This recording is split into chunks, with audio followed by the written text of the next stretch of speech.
शरद पवारांनी राहुल गांधींचा करेक्ट कार्यक्रम केला.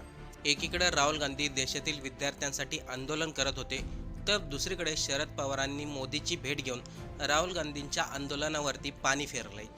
ज्येष्ठ राजकीय विश्लेषक शरद पवारांबद्दल म्हणाले होते, शरद पवार हे भाजपमध्ये कधीच जाणार नाही. ते काँग्रेस सोबत राहून राजकारण करतात आणि याचा फायदा ते भाजपला करून देतात. जर ते भाजप सोबत गेले तर त्यांना स्पष्ट भूमिका मांडता येणार नाही.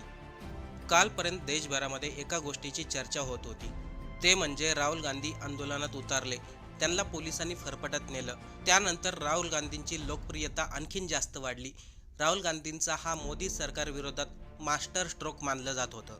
पण शरद पवारांनी मोदींची भेट घेऊन राहुल गांधींचं महत्त्व एका झटक्यात कमी केलं. दुसरा मुद्दा असा आहे, ज्या वकिलामुळे देशभरामध्ये आंदोलन उभं राहिलं, त्या वकिलांनी पुन्हा एकदा देशातील तरुणांना डिवचलंय. यामध्ये तमिळनाडूचे मुख्यमंत्री विजय जोशफ यांनी देखील सरकारच्या विरोधामध्ये भूमिका घेतली आहे. एका आंदोलनामुळे राहुल गांधीचं महत्त्व वाढत असताना शरद पवारांनी असं नेमकं काय केलं, दोन्ही मुद्दे आपण या व्हिडिओमधून पाहणार आहोत. त्यामुळे व्हिडिओ सर्वांनी लक्ष देऊन ऐका, कारण की खूप महत्त्वाचे मुद्दे आपण या व्हिडिओमध्ये सांगणार आहोत. देशभरामध्ये विद्यार्थ्यांमध्ये तरुणांमध्ये संतापाची लाट उसळली आहे. गेल्या काही दिवसापासून जंतर मंतरवरती हजारो विद्यार्थी तरुण आंदोलनामध्ये उतरले होते. हातामध्ये कोणताही झेंडा नव्हता, कोणत्याही पक्षाची भूमिका नव्हती. पण मोदी सरकारने मुळामध्ये विद्यार्थ्यांकडे आणि तरुणांकडे दुर्लक्ष केलं. त्यांना वाटलं हे तरुण आपले काय उखडणार आहेत. पण आंदोलन जसं जसं पुढे गेले तसं तसं आंदोलनाचं स्वरूप बदलू लागलं. सनी अखेर तरुणांचा उद्रेक झाला. 20 तारखेला मोर्चा निघाला आणि मोर्चामध्ये काय घडलं हे अख्ख्या देशाने पाहिलं. कशा प्रकारे लाठीचार्ज केला गेला. ज्यांनी लाठीचार्ज केला ते पोलीसही नव्हते, असे देखील अनेक व्हिडिओ व्हायरल झाले. म्हणजे लाठीचार्ज करण्यासाठी कोणते लोक पकडून आणले. लोकांनी असे सरकारला प्रश्न विचारण्यास सुरू केलं. या दरम्यान मात्र देशातील सर्व विरोधी पक्ष कॉक्रोच जनता पार्टीच्या पाठीशी उभे राहिले. अगोदर अरविंद केजरीवाल यांनी पाठिंबा दिला. केजरीवाल यांनी विद्यार्थ्यांना धीर दिला. विद्यार्थ्यांवरती तरुणांवरती कोणतीही कारवाई झाली तर आम्ही तुमच्या मदतीला आहोत. अगोदर सर्व विरोधी पक्ष शांत होते, पण जेव्हा पोलिसांनी अमानुषपणे लाठीचार्ज केला, दगडाने भरलेले ट्रक स्वतः जंतर मंतरवरती आणून ठेवले, स्वतः पोलिसांनीच गाड्या फोडल्या, या संबंधित अनेक व्हिडिओ लोकांनी सोशल मीडियावरती शेअर केले. यानंतर मात्र देशातील विरोधी पक्ष शांत राहिला नाही. राहुल गांधींनी कोणताही विचार न करता विद्यार्थ्यांसाठी डायरेक्ट पंतप्रधान मोदी यांच्या घरासमोर धरणे आंदोलन चालू केलं. त्यांच्या या आंदोलनाला एवढं महत्त्व आलं, काही वेळातच सोशल मीडियावरती त्यांचे व्हिडिओ फोटो व्हायरल झाले. पोलिसांनी त्यांना तिथून उचलून नेलं. त्यानंतर मात्र राहुल गांधींची लोकप्रियता आणि त्यांच्या समर्थनात अनेक लोक उतरले.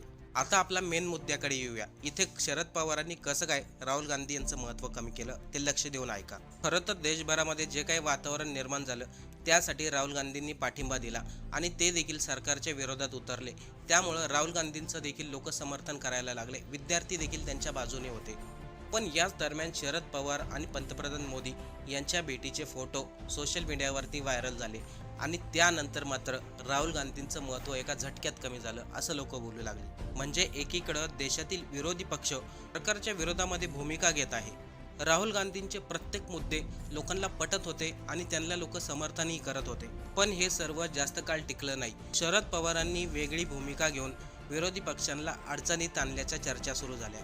खरं तर या सर्वांवरती राजकीय विश्लेषक आधीपासून एक मत मांडत होते, शरद पवार हे कधी भाजपमध्ये जाणार नाही. ते इंडियासोबत राहून राजकारण करतील आणि याचा फायदा प्रत्यक्षात भाजप आणि पंतप्रधान नरेंद्र मोदी यांनाच होतोय. शरद पवारांच्या भूमिकेमुळे विरोधी पक्ष अनेकदा कमकुवत होतो, असं राजकीय विश्लेषकांचं म्हणणं होतं. आता या ठिकाणी आपल्याला असं वाटत असेल शरद पवारांनी हे पहिल्यांदाच केले, तर आपण चुकीच्या आहात. आणखीन काही मुद्दे तुम्हाला सांगतो, ज्यावरून आपल्याला स्पष्ट होईल विरोधी पक्षांचं महत्त्व कसं कमी होत गेलं. राहुल गांधी विरोधी पक्ष म्हणून जी भूमिका घ्यायचे त्याच्या विरोधामध्ये शरद पवार भूमिका घेत होते. यातील पहिलं उदाहरण म्हणजे ऑपरेशन सिंदूर आणि त्यानंतर झालेले सीजफायर. या मुद्द्यावरून राजकीय वातावरण तापलं होतं. पहलगाम हल्ल्यानंतर देशभरामध्ये संतापाची लाट उसळली होती. त्यानंतर भारतीय सैन्याने ऑपरेशन सिंदूर राबवलं आणि सीजफायरची घोषणा केली. या सर्व मुद्द्यावर राहुल गांधींनी पंतप्रधान मोदी यांना पत्र लिहिलं आणि या विषयाची चर्चा लोकसभेच्या अधिवेशनात व्हावी अशी मागणी केली. पण त्यावेळेस शरद पवार यांनी वेगळा दृष्टिकोन मांडला. शरद पवार म्हणाले, राष्ट्रीय सुरक्षेच्या संबंधित संवेदनशील माहिती सार्वजनिक करणं योग्य नाही. सुरुवातीला या मुद्द्यावरती सर्व विरोधी पक्ष ठाम होते, परंतु शरद पवारांनी आपली भूमिका बदलली आणि त्यावेळेस राहुल गांधींचं महत्त्व देखील कमी झालं. याचं दुसरं उदाहरण होतं अदानी समूहावरती झालेले आरोप. राहुल गांधींनी या मुद्द्यावरती चौकशी व्हावी अशी देखील मागणी केली. सरकारचं या विषयावरती लक्ष वेधत होते, पण यावेळेस देखील शरद पवारांनी वेगळीच भूमिका घेतली. ते म्हणाले, अशा विषयाला जास्त महत्त्व देणं गरजेचं नाही, त्यामुळे भारताच्या अर्थव्यवस्थेवरती परिणाम होईल. एखाद्या उद्योग समूहाला लक्ष करण्यासाठी हे वातावरण तयार केलं जात आहे, असं शरद पवारांनी शंका व्यक्त केली होती. याच्यामधील तिसरा मुद्दा होता स्वातंत्र्यवीर विनायक दामोदर सावरकर. राहुल गांधी यांनी अनेकदा सावरकरांवरती टीका केली होती. 2023 मधून त्यांनी आपल्या भाषणामधून स्पष्टपणे सांगितलं होतं, माझं आडनाव गांधी आहे, मी सावरकर नाही. राहुल गांधींच्या त्या विधानानंतर संपूर्ण देशात चर्चा सुरू झाल्या होत्या. त्यावेळेस शरद पवारांनी मध्यस्थी केली. सोनिया गांधी, राहुल गांधी यांची भेट घेतली. त्यावेळेस देखील त्यांनी सांगितलं, सावरकरांचा मुद्दा हा महत्त्वाचा नाहीये. त्यावेळेस कदाचित शरद पवारांचं म्हणणं योग्य असेल.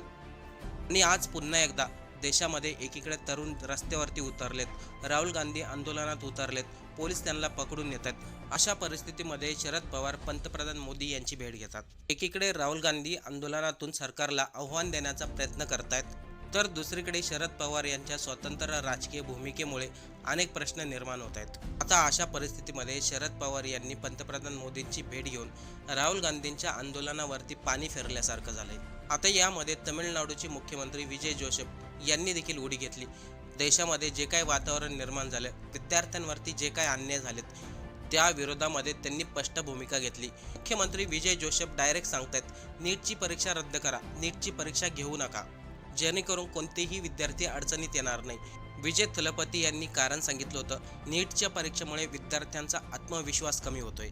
थलपती विजय पुणे म्हणाले, नीटची परीक्षा घेण्याऐवजी विद्यार्थ्यांना 12वीच्या गुणावरती प्रवेश द्या. त्यांचं म्हणणं होतं, नीटच्या परीक्षेमुळे अनेक विद्यार्थ्यांना मानसिक त्रास होत आहे, लाखोचे पैसे देखील खर्च होत आहे आणि त्यामधून काही साध्य होत नाही.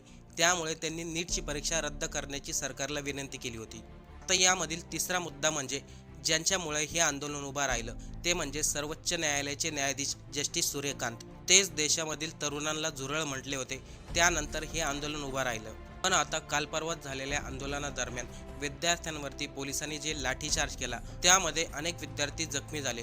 आंदोलनस्थळी दगडाने भरलेली ट्रक कुठून आली, सिव्हिल ड्रेसमध्ये मारणारे लोक कोण होते, या संदर्भामध्ये जेव्हा कोर्टामध्ये विद्यार्थ्यांना न्याय मागण्यासाठी याचिका दाखल करण्यात आली, त्यावरती जस्टिस सूर्यकांत सर्वोच्च न्यायालयाचे न्यायाधीश म्हणतात, असे फालतू व्हिडिओ पाहण्यासाठी माझ्याकडे टाईम नाहीये. त्यानंतर लोक पुन्हा एकदा म्हणू लागले, सरन्यायाधीशांना विद्यार्थ्यांवरती झालेले अन्याय दिसत नाही, पोलिसांनी केलेली मारहाण दिसत नाही. जर देशाच्या सर्वोच्च न्यायालयाचे न्यायाधीशच तरुणांच्या बाजूने नसतील, तर सरकारला जाब विचारून काय फायदा आहे? जर आपल्याला न्याय मिळणार नसेल, तर याचिका दाखल करून काय उपयोग आहे? आता या व्हिडिओवरून आपण कोणावरती आरोप केले नाही, जे घडतंय, जे दिसतंय त्याबद्दल आपण बोललो. बाकी आपलं मत कमेंट करून नक्की सांगा.